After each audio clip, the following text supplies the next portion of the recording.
Baik, Assalamualaikum warahmatullahi wabarakatuh. Salam sejahtera untuk kita semua. Semoga kita sehat selalu. Kali ini saya berada di SLB 2 Lombok Barat ya Pak.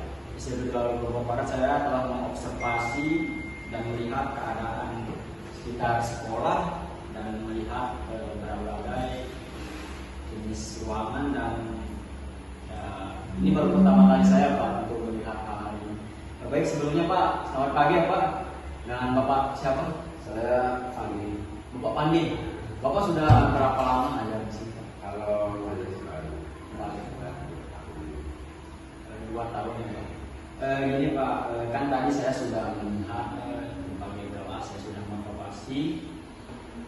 Di sini saya melihat ada berbagai kelas yang kalau tidak salah namanya tunarungu, tunanetra, tunagrahita, tunadaksa, tunalaras kalau tidak salah Pak. Kan ada berbagai kelas. Selama Bapak mengajar di sini selama 2 tahun itu dengan berbagai karakter siswa yang ada di sini, apa saja sih tantangan mental terbesar Bapak nih mengajar siswa tersebut? Dengan notabene siswanya kurang apa ya kita bilang ya, kurang lah apa tantangan mental Bapak untuk mengajar anak-anak tersebut dengan berbagai karakter yang tadi saya sampaikan. kalau pengalaman saya, karena di SMP ini kan teman-teman sama hambatan. Jadi itu apa yang disampaikan, kemudian ada hambatan tunagrahita, ada alukis, ada tunarungu, ada tunadaksa. Jadi kalau paham nggak kalau hambatan itu, kalau tunadaksa itu apa?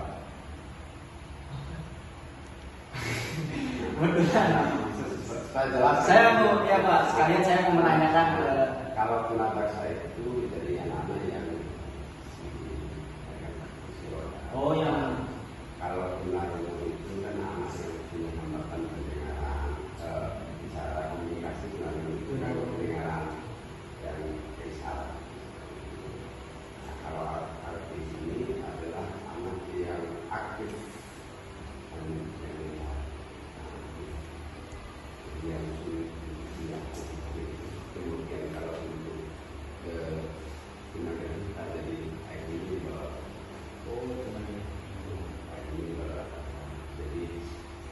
jadi dalam belajar itu memang kita mengajarnya karakternya berbeda, karakter anak itu berbeda. Jadi lapangan saya di dalam belajar itu banyak tantangan, apalagi kita menghadapi anak yang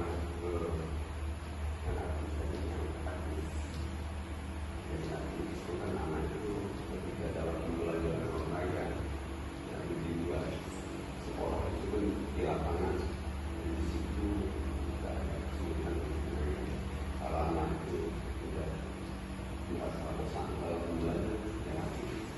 Jadi semua jadi kembali kita harus memahami karakternya, kita harus memahami dan kita memberikan pembelajaran yang berarti Pak dalam apa namanya tunagrahita ada tantangannya beda-beda berarti apa ya? Kalau tunagrahita ini kita harus mengajar itu harus berbeda. Tunagrahita pada anunya ya Pak. Mohon maaf ini kemampuan ini berbeda. Jadi kita harus berulang. Walaupun berulang-ulang tetap sama. itu kalau tunagrahita. Kalau yang lain Pak? Kalau untuk tunarungu ini anaknya agak mirip seperti kita. Ini saja yang tunarungu komunikasi dan pendidikan. Kita harus menunjukkan bahwa bisa kalau untuk apa yang kita ajarkan bisa paham tergantung dari Gini Pak, tadi Bapak sudah menyebutkan bahasa isyarat ya kan. Bapak kan sebagai guru penjas ya aktif untuk memberikan olahraga. Bagaimana cara Bapak untuk terhadap anak yang isyarat ini Pak, maksudnya kan gimana yang jelasin? Iya. Kalau di olahraga ya, di maupun umum. Kalau olahraga kan umum. Jadi kalau di SMP ada SADS,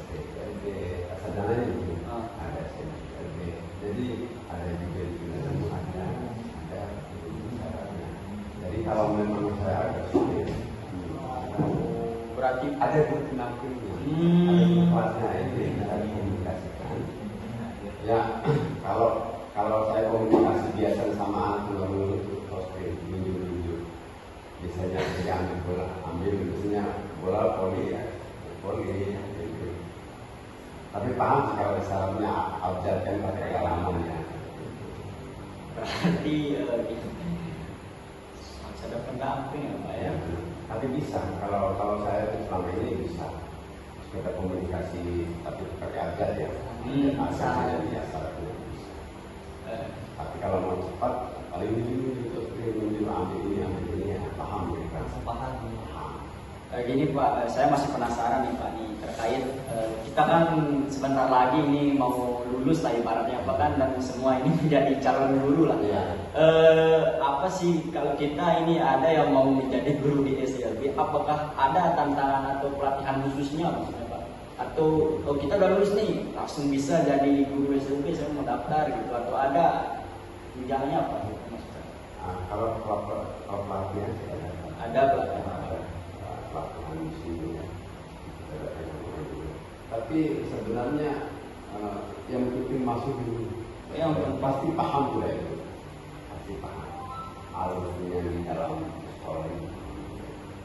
Ya, kalau awal-awal memang tantangan. Tapi di sini kan bisa kita konsultasikan komunikasi sama guru-guru yang PLB.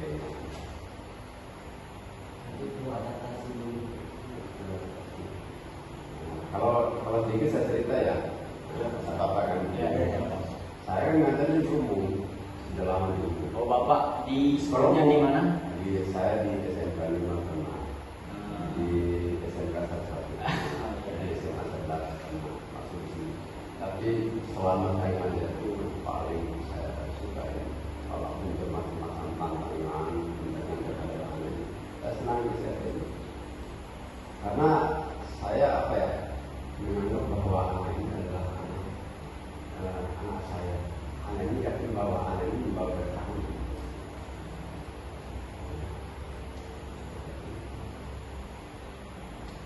Ini Pak, pertanyaan terakhir dari saya Pak.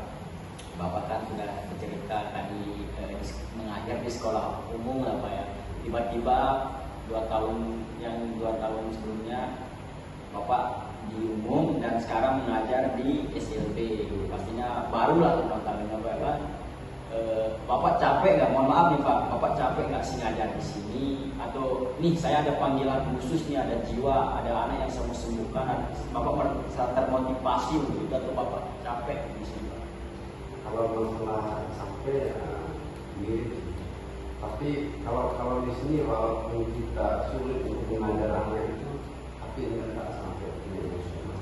Kita sama yang umum. Kalau yang umum dia dengar atau apa kan kita maksimal. Tapi kalau anak ini tidak bisa. Jadi makanya kalau kita berlatih, makanya pakai hati, perasaan, harus bisa menilai. Apa yang membuat Bapak pindah ke sini Pak? Saya penasaran aja. Saya penasaran aja. Bagaimana si SLB, tapi setelah saya masuk luar biasa.